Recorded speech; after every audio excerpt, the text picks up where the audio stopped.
Hello and welcome to PC3 AM News. I'm Jack Riley. And I'm Connor Bray. And we have quite a few stories to get into, so let's jump right in.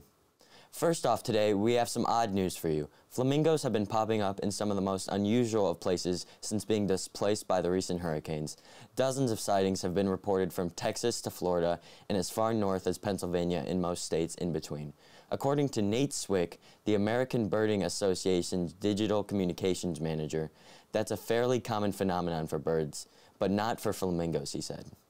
Next up in world news, North Korean leader Kim Jong-un appears to contribute to Moscow's war with Ukraine, telling Putin Russia will emerge the victors in the fight to punish evil forces.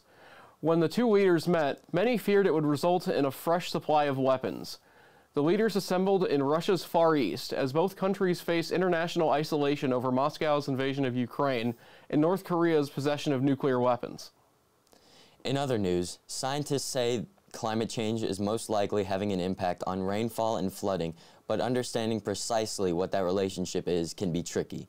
8 devastating flooding events have unfolded on 4 continents. Severe rain has now hit parts of central Greece, southern Brazil, central and coastal Spain, southern China, and the southwestern U.S. Warmer temperatures increase evaporation, which means a warmer atmosphere can hold more moisture.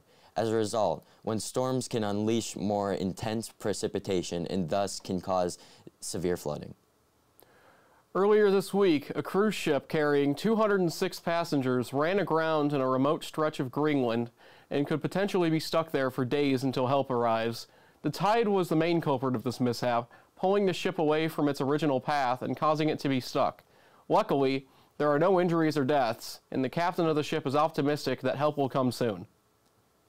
Now throwing it to sports, in the world of MMA, Sean Strickland and Israel Adesanya fought on September 9th for the UFC middleweight title, and the fight proved to be one of the worst performances Izzy has put up ever. Strickland emerged as a new champion, while the former champion looked flat and not like his usual self.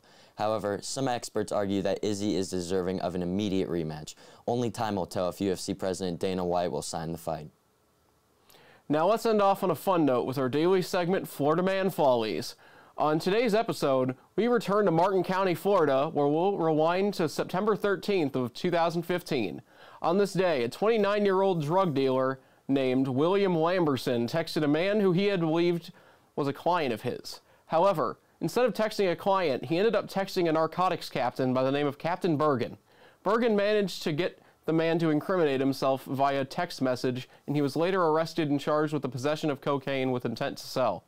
I guess you could say that drugs being sold to narcotics captains are powder kegs waiting to explode. On that note, that'll do it for your Wednesday episode of the PC3 AM Newscast. Signing off from PC3, I'm Connor Bray. And I'm Jack Riley. We'll see you tomorrow, same time, same place. Have a great day, everyone.